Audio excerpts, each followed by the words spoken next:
MyFitnessPal. Now, when you open MyFitnessPal, you might come to the news feed or the dashboard. It always tries to get you to go to the premium version. You don't really need it, to be honest. I don't have it. The only reason you'd get it is if you like bells and whistles and like looking at heaps of data. So what we're going to do first of all is we're going to set your calorie and macronutrient target. So you're just going to scroll across to the more section in the bottom right corner. From there, you're going to click on your goals. There in the middle, you'll see nutrition goals, and it says calories, carbs, protein, fat goals. You're going to click on that. First thing you're going to do is you're going to set your calorie target. That's just in the top right corner there. You're just going to change that to whatever your coach's calorie prescription is that he's given you, that they've given you. And so what we'll do, so it's just 3,000 here, and then I've got to make sure, you've got to always remember to press that tick button, okay? Now you've got to set your macronutrients, okay? So remember your macronutrient splits, your percentages, or your grams, they're all based off your calorie target. Now, when you were sent your targets, you were probably given a grams amount. If you don't have the premium version, you can only set by percentages. And now this isn't the end of the world, okay? So don't stress about that. And you're just going to get it as close to your targets that your coach has given you as possible.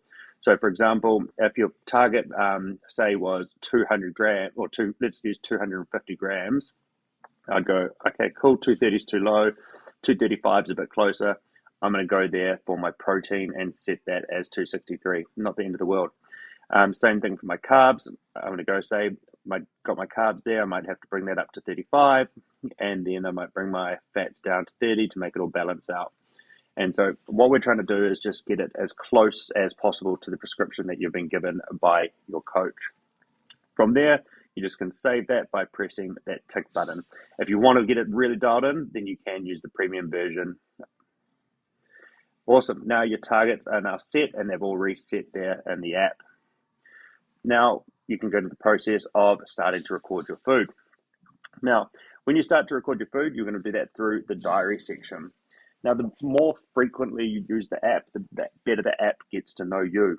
So it starts to remember your foods. It gives you options to be able to just repeat certain breakfasts if you're a creature of habit. And so that makes it a lot more convenient. So the first week or two, there's a bit of teething where you have to actually manually go search for the foods that you're going to be eating. Now, first thing we'll do is let's just add a hypothetical breakfast. Now, when you go in, you've got a couple options to get your food there. You've got the options of scanning a barcode. You've got the options of quick add. You can make meals as well, or you can just search for the items individually. So the first thing that we're going to do is we're just going to go and search for an item. So I'm going to use a hypothetical breakfast of, say, a breakfast wrap, okay? So I'm going to say that I have eggs in my breakfast. So I'm going to search for those, and we go search egg. Now there's heaps of eggs here, and as you can see, there's a couple different options here. We've got 72 cal, 70 cal, 72 cal, 70 cal. They're all pretty similar with the eggs, so it doesn't really matter which one you go for. So I'm going to click on the egg there, okay? Now the serving size that's in the top line there, for this egg, it's easiest just to use one large egg, okay? But often you can touch that and then change it to things like grams, okay? I recommend for something like an egg, you just go one large or one medium or whatever, okay? And then you can put in how many of those you have. So let's say I had 4. I'm just going to tick that, okay? And in the bottom, you can see it said food added. And if I go back to my breakfast, now my egg has been added to the app there. The next step from there is to add the next food item that you've got. All right, so I'm going to go back into search. Now, if I had, as you can see in the history, they're all my other foods that I've recently eaten. But this is a meal I haven't had, so I'm going to search it. I'm going to now have a look, and I'm going to go spinach wrap. Oh, there we go. It's come up. So you can see it's also come up in my history there as well, spinach wrap. Okay, so because I've had it recently, I can chuck one in there. So I'm just going to go chuck that one in there because it's in my history. Boom, and now that's added. Let's say I had a little bit of bacon there. All right, so I'm going to go bacon. And yep, I had to count down middle bacon. And I'm going to select that. Now, I didn't have 20 grams though, okay? So I'm going to go, how many grams did I have? Let's say I had 40 grams. Now, sometimes the serving size will come as something automated, like 50 or one container or something like that. So let's say it was on 50, and then I put in 40 grams. that's not going to add up. Okay, so then if you look in the bottom left, on the middle left there, it says that there's 6,000 calories from that serving. So that's why it's really important that you monitor the serving size there, and you just always toggle across to the simple grams option there. Boom, 40 grams. I'm going to tick that off, and then my bacon has been added there. Next, go through and you can just search for other things. Let's say I had some tomato. Now, I'm actually going to look up tomato now just to see what it's like there for you guys. And once again, it's another food that has heaps of different options in there, okay? So you've got tons of different ones. Now, sometimes it can be tough to find the particular food that you want. And the best bet is to try to find foods that are from Kiwi, so New Zealand-based foods or Australian-based foods, okay? Sometimes the American foods can be a bit out the gate with like their calories or their serving sizes and things like that. Now, here's an example. So serving size we've got here is 100, okay?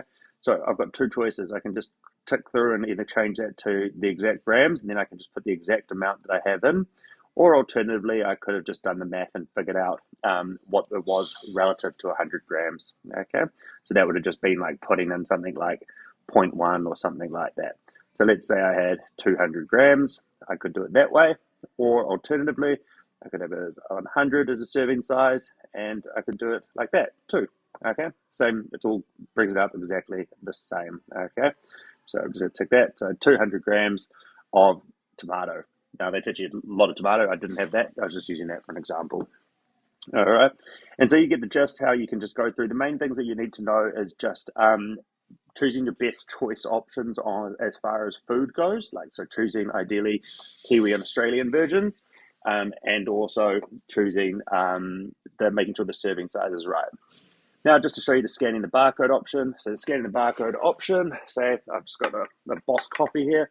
I can scan that barcode there. Oh, there it is. Yep, nice working. And it brings up the coffee. Okay. And so canned iced coffee, boom, boom, boom. Serving size, I don't need to amend because I've had the whole thing. It's got the calories, and I can add that through. You can do that with most foods, and it just does make it quite convenient to ensure that you've got the correct option there. And then what you've got now is you've got your breakfast. I've got my breakfast all added in. I had my bacon, tomato, egg wrap for breakfast. And if you look on the top bar there, you've got your total calorie goal. Then you've got my breakfast has been removed from it. And then that's my remaining calories for the day. So your first and foremost, your first goal is to ensure that you are actually getting close to your calorie target. Now, remember, this is a target, not a goal to be massively under, not a goal to massively exceed. We're trying to get as close to it as possible. So what you can do is you can see that's the first thing I want you to monitor. Next, from there, what you're going to do is you can look at your nutrients section. Okay, so your nutrients section gives you important information about your macros. Okay, well, particularly about how many you've got left of your macros. And the main ones you're going to want to focus on is your protein, your carbohydrates, and your fats. Okay, things like fiber and sugar, saturated fat, they are all important, but in this process, they're less important than getting the balance of your protein, carbs, and fat right. And so you'll see my breakfast, I used 41 grams of protein. My carbohydrates, I used 48 grams of protein, and I used 37 grams of fat. So it's actually a pretty balanced breakfast as far as macronutrients go. And so from there on the right-hand side, it tells me I've got 220 grams of protein left to try and get for the day. I've got 215 grams of carbohydrates left to try and get in for the day. And I've got 63 grams of fat left to try and get in for the day. All right. So that there tells me, it gives me feedback on how much I need to be trying to get in throughout the remainder of the day. Now, this information here, it's just, I want you not to look at it as something that gives you anxiety and makes you feel like you've failed if you haven't got close to it. This is just data. It's just information to help you make decisions, okay? So you can get to there, say we got to the end of the day and I had 50 grams of protein left at dinner and I only had 10 grams of carbs left at dinner. A decision I can make is, okay, I'm going to have a really high protein dinner and I won't have many carbs because I've used most of my allocation already. And then so that gives you decisions that you can be making based on the food that you've already eaten throughout the day. Okay. So it gives you that sort of freedom to be able to eat what you want and then make decisions based on it.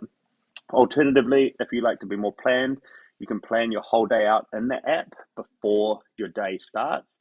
And then that's going to allow you to make sure that you're right in that sweet spot. And that's for the person who is super, super organized.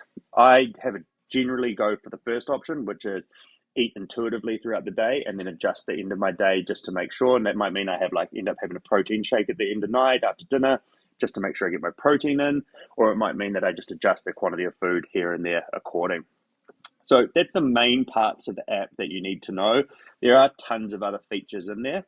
A couple things that are important is that you do turn off the steps. Okay, so we do not want your steps tracked, and we don't want it to sync with your watch or anything like that, because if it syncs with your watch or anything like that, it's going to be affect your calorie targets for the day.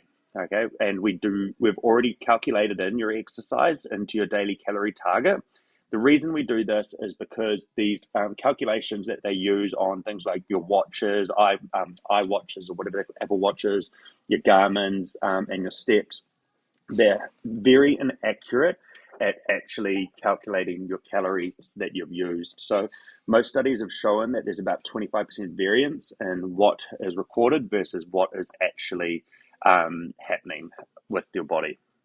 And then aside from that, you can do things like you can make meals, and like say for example, if you're creating like a lasagna or like a potato bake or something like that, and it's got tons of ingredients in it, you can put it in here, and you can create recipes, and then you can just add servings on it. So like say for example, you created a potato bake, and you put all the ingredients in there, and then you could cut it into so that it made up 6 servings. And then when you go to eat it, you go and you just enter that you had 1 serving of that, and it divides it equally through there. And that's it. Then you're pretty much good to go. So you can do things as well, like adding your coach as a friend, okay, and then that will allow them to be able to see where you're at with your actual macronutrients, with your food intake. And if you're getting one-on-one coaching, then they're going to be able to help make really good insightful recommendations about things that you could be doing better based on what you've actually been doing throughout the week. But if you've got any questions, please reach out. The best way to learn it is just to start using it, and just to get a feel for the app, and where everything is. Remember, got to add everything, add your liquids, the whole 9 yards, try not to skip anything out. And I will be teaching you guys how to weigh and measure as well more effectively, giving you a few tips and tricks on that.